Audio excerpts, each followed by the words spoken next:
I mean, of course, it's good to see a team win by 44. I mean, it just shows their capability. But we're capable of doing those type of things. Yesterday, we was fighting for the most part of the game, and we finally pulled away. So it kind of shows our grit and toughness.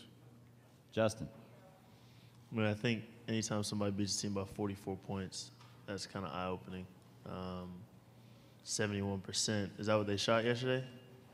Yes. I mean, that's hard to do whenever you're shooting by yourself. So, I mean, that's eye-opening, both of them. So we got to be ready to play against a really good team. Same question for Marcus. Yeah, I agree. It's pretty surprising. You don't see that very often in the Final Four game. Probably have never seen it in the Final Four game.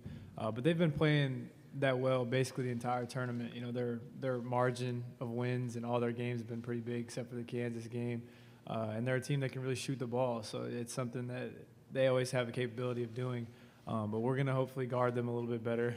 You know, 71% wouldn't be good in our game on Monday night. So we just want to try to make it tough on them, but we know that they're a great offensive team. Joel, same question? That was pretty impressive, them winning by 44 points. I just think that even though they shot 71%, I think it just goes, I mean, looking at the score, I mean, they had a great defensive game, and that's what you have to look at, you know. Like I said, they shot 71%, but the defensive end, they were able to stop them, and especially, you know, one of the best players in the country. So, as you can see, you know, they take pride in that. And a final thought from Bryce on that same topic. Oh, yeah, just like Joel said, I mean, it's definitely impressive to see a team win by 44 in the Final Four, especially since they held one of the best players in the country to 9 points. That's a season low for him. He was averaging 25 points a game. So, I mean, that's really impressive just because, I mean, they're a very good defensive team, and they do play well together. So, I mean, we just got to go out there and play the way we know how to play, and we just know it's going to be a dogfight. We're joined now by Coach Williams, so we'll take questions for Coach or any of the student athletes. The first one's going to be on the right side for Pete. Roy, this is Pete Thamel from Sports Illustrated right here. The last couple days and throughout this tournament, when you've been up on the podium, you've kind of tried to dictate what questions are asked of you. You don't want to be asked about retirement. You don't want to be asked about the NCAA scandal. I'm just curious why, as a coach, you feel like you have the right to dictate what's asked of you. Good question. I don't have a great answer. I guess just being a human being, that's all right. I mean, I've been asked 5 times since the ACC tournament at least if I was going to retire. So in today's time of social media, why in the dickens can't people get that information without feeling like they have to ask it themselves? For 2.5 years, I've been asked about the other stuff. I've answered it the same way every year. In today's times, why do I have to repeat the same thing? I don't think I at all have tried to dictate. Jimmy Boeheim dictated. He said, stop asking me that question, ask Roy. So I answered the question before anybody answered it. So I disagree with you. I don't think I dictated that. And then the question came up the first day about the NCAA stuff, and I answered the question then. So I did not dictate. And then I did say, I would hope that we're at the Final Four. It's about 4 teams of young men that should have this moment for themselves.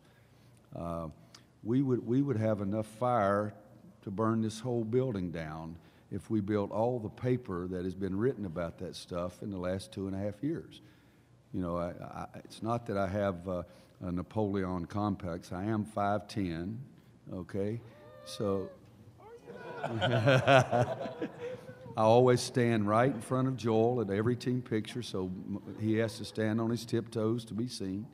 So I guess that I would disagree with your question. And the other thing, so what if I have the right?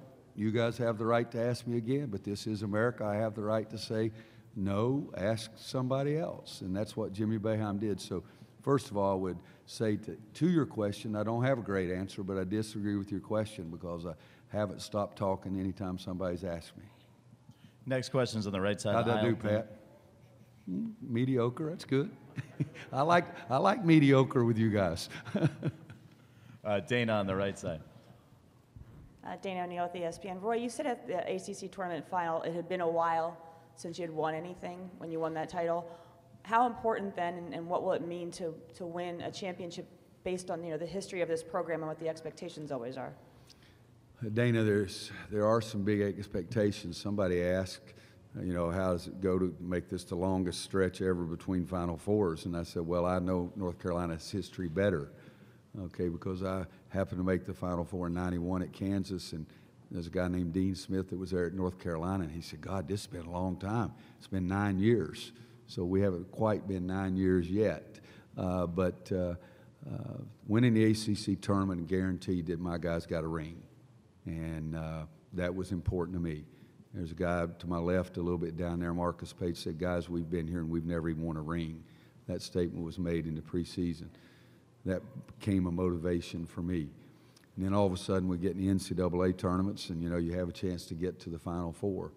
Getting to the Sweet 16 is nice, and getting to the Elite Eight is nice, really accomplishment for every school.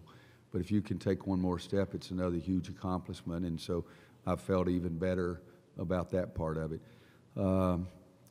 But I didn't have a thought process of how I was going to act after getting to the Final Four, and I really don't have a thought process of how I would act if we were to be the fortunate one to win on Monday night. But I think my guys up here are really focused on that, and they enjoy having a lot of fun. They're a bunch of wackos, and so I'm following their lead as we get this stage and see.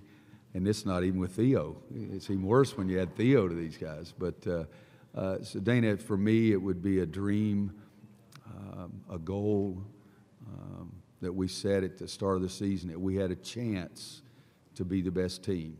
And now we're one of only 2 teams that still has a chance, so that's really important.